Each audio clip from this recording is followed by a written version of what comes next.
Okay. Hey, this is TC Abner. I figured I'd post up a quick review of the new Cactus V4 triggers. I bought these after kind of looking through actually the Strobus blog and kind of noticing some of his suggestions and stuff as far as triggers go, and of course the holy grail being the pocket wizards. Unfortunately, a lot of us can't afford that, especially if you're like, me and my wife, where we're just getting started, and we can't afford $300 something for something like that. So basically, this set was like $45. I got it through impex.com. I think after shipping is like $50 something. So it's really not bad for a set of wireless, triggers. Especially for somebody just getting started into the hobby, or getting started into a profession, as we hope we are. Anyhow, go ahead and bust into the box here. Basically, we've got very good packaging, especially for a cheap trigger system. Comes with the manual, some kind of light dances. Obviously, you can see we've never opened it before. Then we've got several sync cords here. Deals with most popular flashes. Like this one in particular here works on our mono light. We've got a Flashpoint 320A, and it works really good with it. And then we've got the receiver right here. Goes on to the flash. It's got the hot shoe mount, and it's also got the mount for the sync cords, or well, plug for the sync cords. Anyhow, we've also got the trigger, which mounts onto the top of the camera. I'll actually show you right quick here. If anybody wonders what that stomping noise is, it's my beagle running in and out of the kitchen. Basically, this trigger mounts on top of the camera. Let's see here. Just like that. And so it's pretty low profile. At least on a gripped Rebel, but a lot of people that I've been reading in the forums, they were talking about how the V4s are a real improvement over the V2s, and I can't vouch for that because I've never had the V2s, but these seem to do really well, and I've probably shot close to, I'd say, probably 200 or 300 shots without a real misfire with them, other than just a flash malfunctioning, but it wasn't really the trigger's fault. One particular suggestion I might add, and you can try this or not, but a lot of people said that it makes no difference whatsoever to flip the antenna, up. You can just leave it down. I prefer to leave it down just because of the fact I put my camera down a lot when I'm setting up or taking down lining or changing stuff, so I figured that little antenna might break off, so I just leave it flipped down.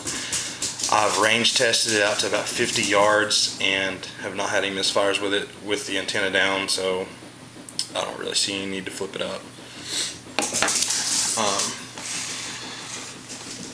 Really, like I said, reliability on these things are great. Like I said, I've not had any problems with them so far. Would I use them in a professional setup, like shooting a wedding or something? Probably not. I'll probably go with at least the Paul Buff Cyber Syncs, but these are great for what we're doing right now. We're just learning off camera lighting, and they're a cheap way to learn. And then when we go to shoot a more professional setup, we'll be using the Cyber Syncs. Pocket Wizards, I'm sorry David Hobby, but I'm not going to do it. Like him and Zach Arias, a lot of those guys just swear by Pocket Wizards. I'm sure they're great, but I'm just not going to spend that much, especially when, Cyber Syncs are there, they're proven. There's really, why would I do that? So, maybe someday when I'm making as much as those guys and shooting as much as those guys, I might do Pocket Wizards, but for now, no. Anyhow, I've got one of my SB24s here, and it's one of the awesome things, and actually an advantage these have over like the Cyber Syncs, is the fact that this receiver will mount, or has a hot shoe. So you just pop it right on the bottom of the SB24 or whatever hot shoe flash you've got, as long as it's right around the 6 volt trigger voltage, and fits very well. You can stand it up. Let's see here. I wouldn't suggest leaving it like that because it's kind of a small base, but I mounted on my tripods. I've got brackets and all that good stuff. Basically, a strobe is set up with the umbrella brackets and stuff, but it works in kind of a kind of a quick setup, and you can bungee it or mount it on the tripod, just whatever you feel like. They are 16 channels, so you can switch and hopefully stay off somebody else's channel at a large event. Right now I've just got them set to the default channel. Haven't really had a reason to switch them to anything else. But basically that's about it. I was just trying to, I guess provide my own testimony as far as the reliability goes. Like I said, we've not had any problems out of these whatsoever. They're actually even running on the batteries that came with them, some kind of little cheap alkaline or cheap AAA alkaline, something like that.